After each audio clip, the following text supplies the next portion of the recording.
School is something that almost broke me growing up. And even as I got older, I never really enjoyed it. From the homework to sitting around for hours listening to somebody tell me that I'm going to use this for the rest of my life. Fast forward to now, I'm back in school. Obviously, you know that already, otherwise you wouldn't be here. I just finished my first semester of Radiologic Technologist school, which is pretty cool. If you don't know what a Rad Tech is, or you want to know more information about what the school is like, check out my other video that I have on my channel. And also stick around to the end of this video so I can tell you exactly what helped me get through that first semester.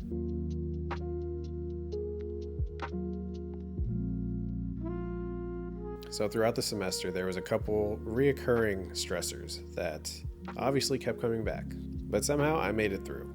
When the semester started, one of my biggest fears was falling behind and also not being able to balance my home life with my school life.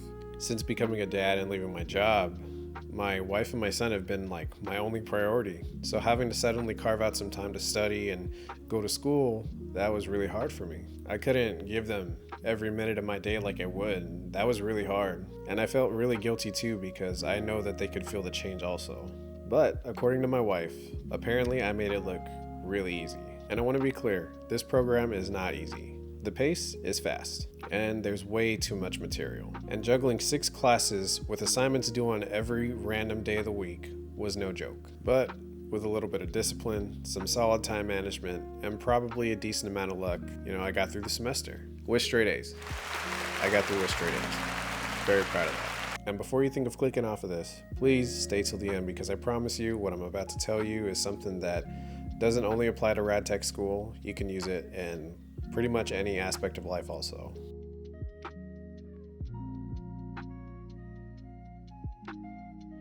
So another major stressor of mine was definitely self-inflicted. And it was just comparing myself to others. And if you've ever been in school, college too, well, any school, honestly, it applies. I'm sure everybody knows exactly what I'm talking about. Most of the people in the program, they were like killing it. One of the guys, he was in honors and he was doing a project where he built like a website. Another dude, he kept getting hundreds on every exam. And then another one, he would only miss maybe 1 or 2, just like everybody else. Everybody literally missed just 1 or 2 questions all the time, except one guy. And you do not want to be that guy. If you're familiar with Canvas or Blackboard or whatever your school uses, when you have an exam or an assignment, it tells you what the highest grade is, what the lowest grade is, and what the average is for the whole class. Well, on our first exam in positioning, somebody got a 52%. And then suddenly everybody was trying to figure out who it was and they were making jokes. Obviously, nobody ever found out who it was, but that really still stuck with me because nobody wants to be at the end of that joke. Nobody wants to get the lowest score. And most importantly, nobody wants to admit to having the lowest score either.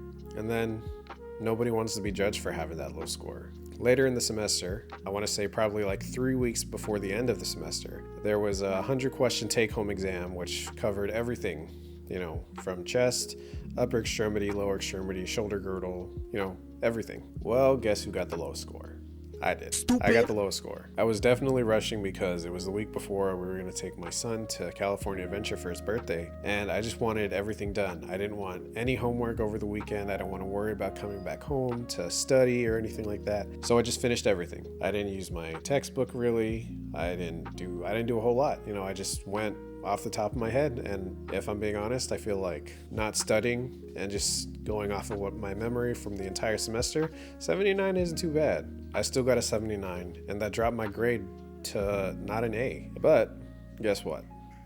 I got my grade back up somehow.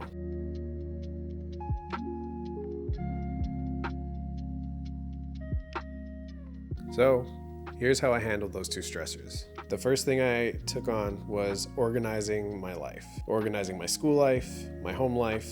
I needed something visual to see everything in school. So on Canvas, I color-coded stuff. For my positioning class, everything was red. Lecture and lab were both changed to the color red, and I bought a red folder. Then I did the same thing with my patient care class and my image production class, and then I did it for all of them. And then something that I did too was I implemented something that was actually an assignment for one of my other classes, which is called time blocking. That helped me manage my time a whole lot better and made me not feel guilty about spending time doing stuff other than school. I kept it really simple. Everything was literally just color coded. I had a schedule and I had to stick to it or use it as a guideline pretty much. And then eventually I even bought a physical planner so I could write out the actual dates everything was due for maybe like the first 2 months. It really helped me out because seeing it visually made me think that I have a better understanding of like what I have to spend my time on. It got me really overwhelmed not knowing what class was what was due. So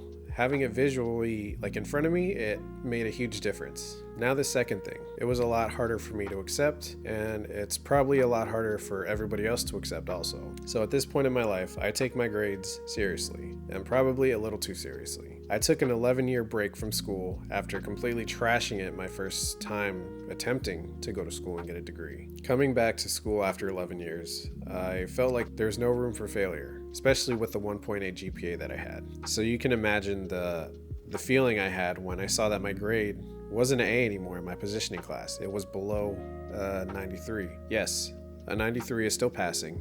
For it to be considered an A, it needs to be above a 93. But I'm pretty sure I only needed like a 75 to pass, at least to get to the next semester. Yes, I know it sounds crazy. Even when you're doing well, the doubt that you don't belong there, it can still creep in. I've failed classes before. I've had to withdraw from classes. At some point too, I've even stopped showing up because I was already doing so bad. And honestly, that's a place that I just never want to be in again. I never want to feel like that again. And also too, it's like I want my son to know that I want to show him that you can come back from your past failures.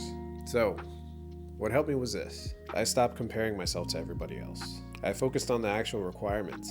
I didn't let my ego get in the way. I didn't think about anybody else's scores. I didn't think about striving for perfection anymore. I had to take an honest look at myself and realize that just one little dip in my grade doesn't define the entire semester. I reflected on what went wrong, what went well, and then I moved on. That's all you can do is just move on because you can't retake the exams. You can't resubmit assignments. All you can do is just learn and move on. And that is mindfulness. It's not some kind of toxic positivity or anything like that. It's just taking a different perspective of like what happened. Mindfulness is something that goes far beyond school. That can be used in everyday life. So if you got anything from this video, I hope you enjoyed it. I really appreciate you sticking around if you made it this far. And if you're a parent, a student, somebody who wants to go back to school, this is proof that your past failures do not define your future. Again, I've already asked plenty of times, but please consider subscribing, liking. It would help out so much, and I'd really appreciate it. But that's it for today. Thank you for watching, and I'll see you next time.